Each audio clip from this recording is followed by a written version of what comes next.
Bienvenidos estudiantes de tercer año. En la clase de hoy estudiaremos unitarios versus federales. El país, un caos, unitarios contra federales. En esta clase, como bien anticipamos con el título, estudiaremos un poco las relaciones conflictivas, políticas, sociales y económicas que se desarrollaron a finales de la década de los años 20 del siglo XIX y a comienzo de la década de los años 30 del mismo siglo.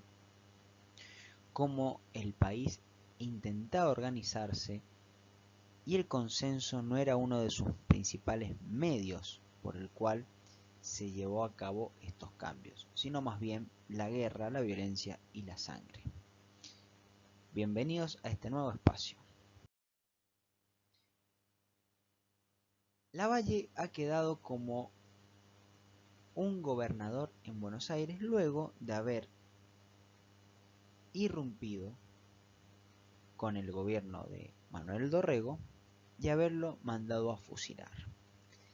Tras la muerte de Dorrego, se afirma en el poder como gobernador de esta misma provincia.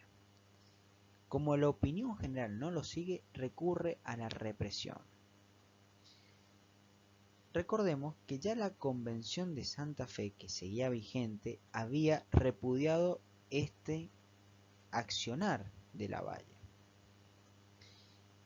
Y si bien hay muchos grupos que lo apoyan, la gran mayoría de las personas, el común de la población, no apoya este tipo de acciones.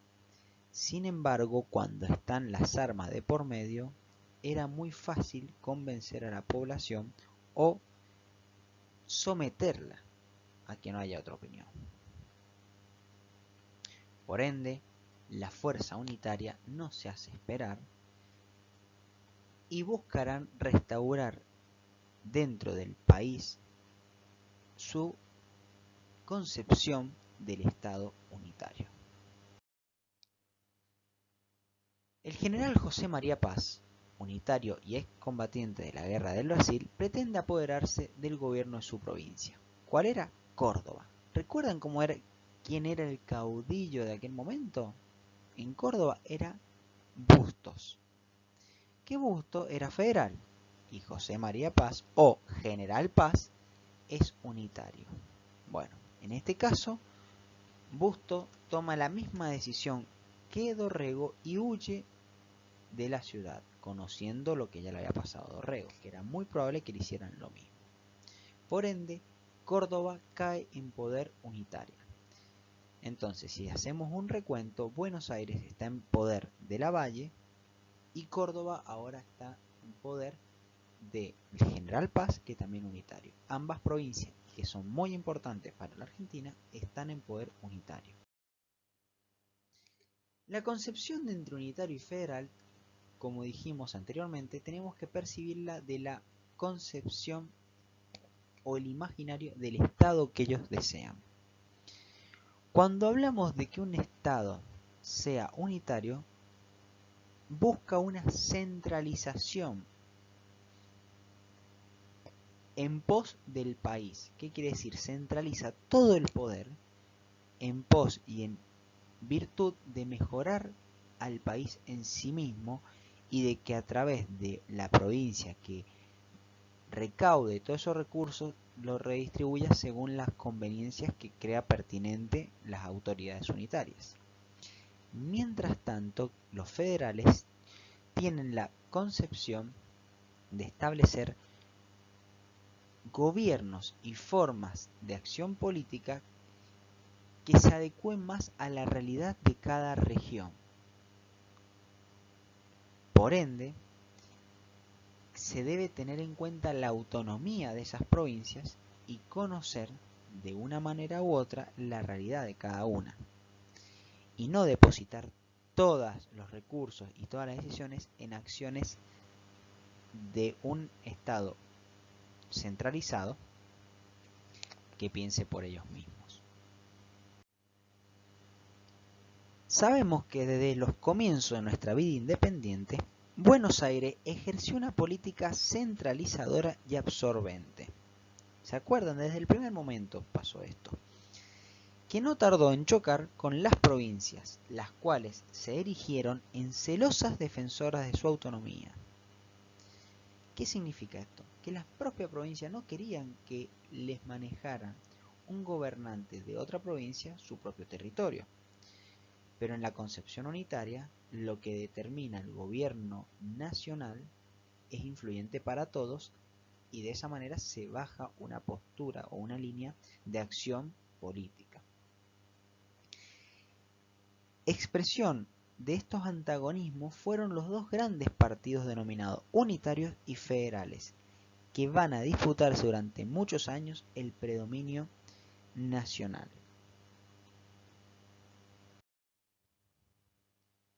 Es muy importante poder conocer la diferencia entre unitarios y federales, y de esta manera trataremos de explicarlo. Por un lado tenemos los unitarios, que es la manera de percibir el estado ideal que ellos desean conformar. Entonces, ¿qué podemos decir al respecto? Constituye una forma de estado que se va a caracterizar por la centralización política. Esa palabra, apréndansela, compréndanla porque es muy importante. Centralización política. ¿Qué significa? Que, por ejemplo, no importa lo que suceda en una provincia, si el presidente de la nación determina una postura, una acción o un pensamiento, el resto del país, sea cual sea la situación, debe implementarlo. Eso es una centralización política. Que no se tenga en cuenta la realidad interior de cada provincia, sino más bien el accionar político del presidente o de la máxima autoridad que esté en ese momento en el poder. Según Raniletti, el Estado unitario es la forma en que se realiza del modo más perfecto la idea del Estado, porque en él un pueblo es organizado sobre un único territorio y bajo un solo poder. Vuelvo a lo mismo. Esta definición de Raniletti habla de una idea de Estado perfecta, pero que muchas veces no se lleva a la realidad. Porque, ¿qué dice en teoría? Si vos sos un país, todos tienen que tener las mismas leyes, las mismas órdenes y se tiene que manejar de la misma manera.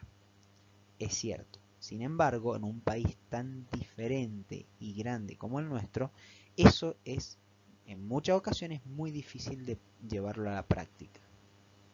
Por otro lado, están las concepciones federales, que un Estado cuando es federal significa que está compuesto por varios estados.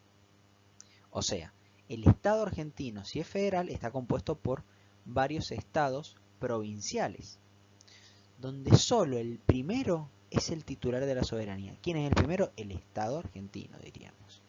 Es el dueño de esa soberanía nacional. Y se da a los otros estados miembros, serían las provincias, cierta autonomía, pero que no constituyen soberanía. ¿Qué significa esto? Que una provincia, ya lo vamos a ver posteriormente en el gobierno de Rosa, que él es federal, una provincia, por ejemplo, no puede hacer acuerdos comerciales con un país vecino, sino que es el país el que debe hacerlo. Así que bueno, estas son las concepciones. Si bien los federales tienen en cuenta mayor autonomía de las provincias, no ceden toda la soberanía tampoco. Eso es muy importante tenerlo presente. En ambas concepciones son diferentes los principios que rigen a ese estado. En uno rige la centralización y en el otro rige la descentralización.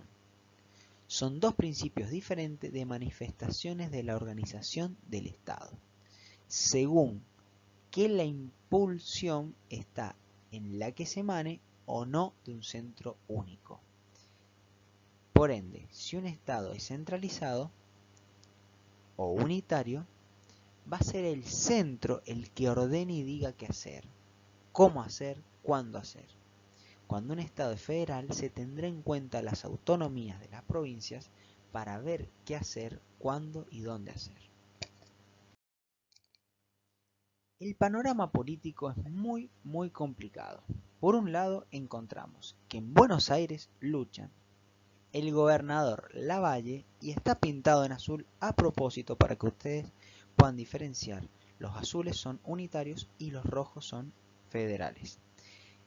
El gobernador Juan Lavalle contra don Juan Manuel de Rosas. Y en el interior están luchando José María Paz o General Paz desde Córdoba e intenta ir tomando provincias para hacerlas de dominio unitario, pero se encuentra con la oposición de distintos caudillos federales, como es Bustos,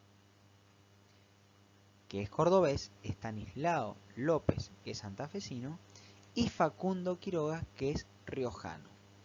Estos son los caudillos protagonistas federales. Fíjense lo que sucede en Buenos Aires del año 1829. La situación para Lavalle tampoco es cómoda y desea una legitimidad mayor que el golpe que ha establecido él para establecerse en el poder. Quiere decir que había usado las armas para llegar al poder. En ese momento había regresado don José de San Martín al Río de la Plata. No llegó a bajar del barco cuando se enteró lo que estaba sucediendo. El 6 de febrero de 1829 llega a Buenos Aires desde Francia el general San Martín. Lavalle, cuya situación se torna cada día más difícil, quiere dar a San Martín el cargo de gobernador, dado que su presencia es garantía de órdenes. ¿Ustedes se imaginan a San Martín recibiendo de Lavalle el cargo de gobernador que hacía tan poco tiempo acababa de arrebatar a su legítimo gobernador Dorrego? Bueno, San Martín claramente se va a negar a tal petición.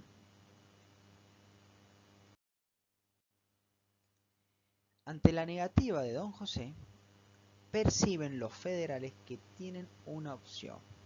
¿Por qué? Porque San Martín le niega el apoyo a Lavalle.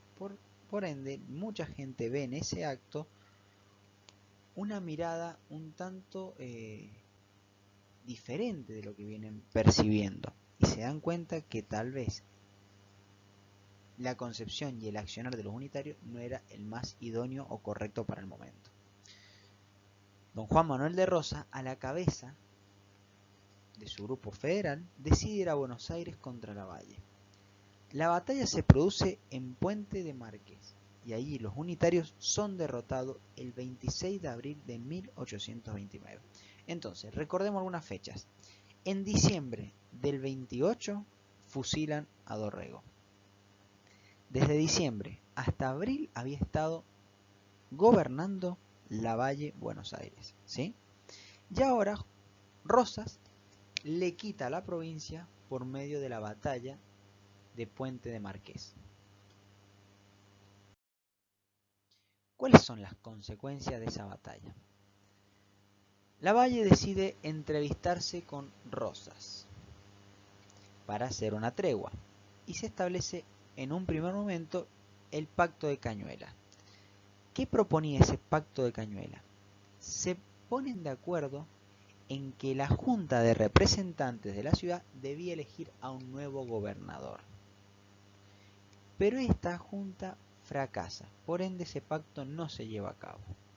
Se vuelven a reunir para ver qué acuerdos toman para no continuar en guerra, en lo que se conoce como el Pacto de Barracas, donde ya no se piensa en llamar a elecciones de un gobernador, sino directamente poner a una persona en particular y pactan que sería Juan José Viamonte. Es este señor que le estoy mostrando en el cuadro inferior derecho, diríamos. José Viamonte iba a tener facultades extraordinarias para poder gobernar con mayor tranquilidad, poder legislar las normas que consideraban pertinentes y de esa manera intentar mantener un orden en tanto caos. Sin embargo, el verdadero vencedor era el grupo federal en este caso. ¿Por qué? Porque la postura de Viamonte es una postura conciliadora. Y el 6 de diciembre de 1829 se procede a nombrar gobernador efectivo por 3 años a don Juan Manuel de Rosas. Este acto nos marca que el verdadero triunfo de Puente de Marqués lo había tenido Rosas. Y si bien Rosas no asume inmediatamente en abril, porque hubiera sido un poco problemático por la oposición unitaria, sí lo hace Viamonte y Viamonte le va a entregar posteriormente el poder a Rosas.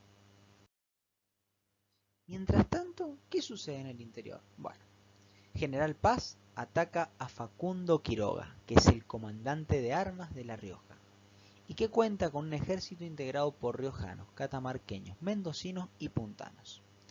Todos son milicianos o gauchos llaneros.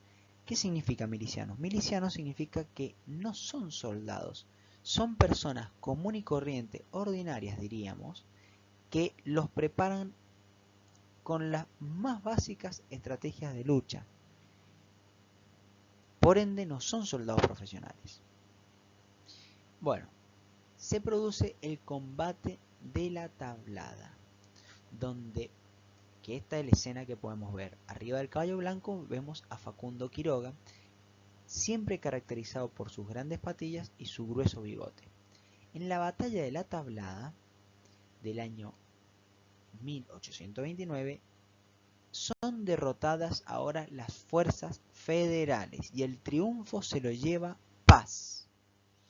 En este croquis podemos ver este mapita, cuáles fueron las estrategias de uno y otro y qué llevó a que pudieran ser derrotados los federales.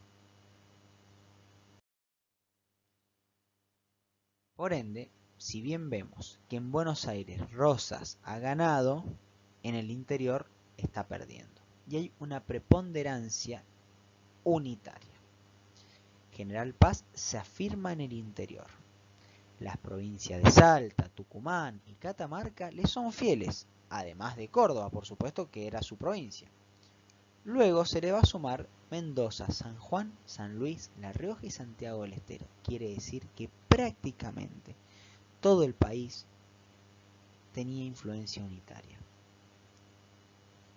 Con todas estas provincias arman el 31 de agosto del año 1830 la Liga Unitaria o Liga del Interior. ¿Qué establece esta liga? Bueno, que su jefe militar tendrá facultad extraordinaria y será General Paz, y que luego de 8 meses se llamaría un Congreso Nacional para organizar el país bajo la forma unitaria. Si ustedes han ido siguiendo el hilo de este tema, podremos ver que es una ida y venida permanente. Los federales van a responder de la siguiente manera. Mientras que los federales son fuertes en Buenos Aires con Rosa, General Paz lo es en el interior. Entonces, este dibujo yo creo que es muy gráfico e importante para que ustedes lo perciban, como una fuerza y la otra intenta acomodarse y ver quién tiene el predominio. Bueno, les voy a ir contando primero el final de la historia y luego veremos a este proceso. Finalmente el que se va a sentar en el poder y va a triunfar va a ser Juan Manuel de Rosas. Ahora veremos cómo y por qué. El 4 de febrero de 1831 se hace un pacto federal. Este pacto federal para nosotros es muy importante. ¿Por qué? Porque va a ser uno de los tantos pactos preexistentes del cual se mencionan en nuestro preámbulo de la Constitución Nacional. Los federales se unen y arman la Liga Federal, que incluye a la provincia de Buenos Aires, Santa Fe y Entre Ríos. Es un documento que consta de 17 artículos y es firmado por los representantes de Buenos Aires, Entre Ríos y Santa Fe a fin de ese año, que se le va a sumar Corrientes. Este pacto invitaba al resto de las provincias que quisieran ser parte.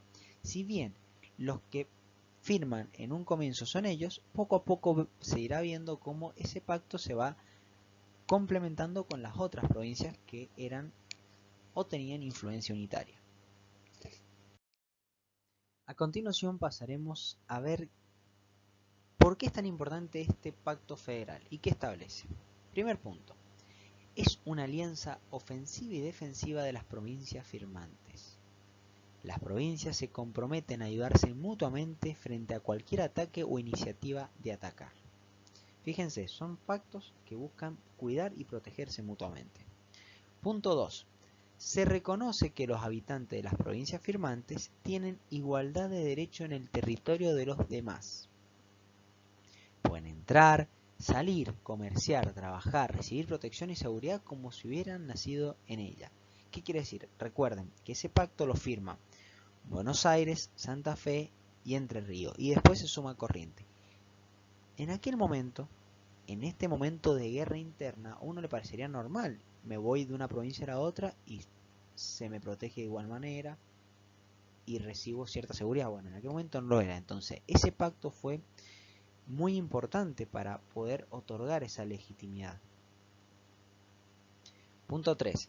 Se establece en Santa Fe una comisión representativa, con un representante de cada provincia firmante. Su tarea es hacer tratados de paz, declarar la guerra, ordenar la formación del ejército. También se dice que la comisión, cuando vea orden y paz en todos lados, llamará un Congreso General Federativo para organizar el país bajo la forma federal. Vale aclarar que durante el gobierno de Rosas jamás quiso Rosas llamar a sancionar una constitución ni formar un Congreso constituyente, ¿sí? Para Rosas nunca ese momento llegaba, pero la idea en sí estaba presente. Esta comisión declara la guerra a la Liga Unitaria y cuando ésta cae derrotada, se disuelve esta comisión. Este pacto es muy importante en la historia argentina porque funciona como constitución nacional hasta la redacción definitiva en 1853. La guerra continúa. Estanislao López es nombrado comandante del ejército y en febrero del 31 se declara la guerra a la Liga Unitaria. General Paz, rodeado de enemigos, decide atacar a Estanislao López, pero cae prisionero. Su prisión es un hecho inesperado que termina con la Liga Unitaria, y todo apuntaba a que los unitarios estaban triunfando, pero con la caída de General Paz empieza a deshacerse el poderío unitario. El general Lamadrid, su segundo, en vano continúa luchando contra los federales, pero es derrotado definitivamente en la batalla de la Ciudadela, en Tucumán, el 4 de noviembre del 31. Acá vemos una imagen del general Lamadrid, unitario también. De este modo, los federales en contraofensiva comienzan a recuperar el territorio que habían perdido. Conclusión y para dar fin a este inicio tan convulsionado de unitarios y federales. La situación luego de idas y venidas da un giro inesperado y los grupos federales se apoderan de las provincias unidas del Río de la Plata. Estanislao López es uno de los caudillos más respetados, junto con Rosas y Facundo Quiroga. Y el Pacto Federal marca un importante precedente en la conformación de nuestro país. Poco a poco, los distintos pueblos y provincias se irán sumando a este Pacto Federal. Próximamente estudiaremos y veremos el primer gobierno de Juan Manuel de Rosas. Desde ya, muchas gracias por su tiempo, que tengan una excelente semana. Muchas gracias.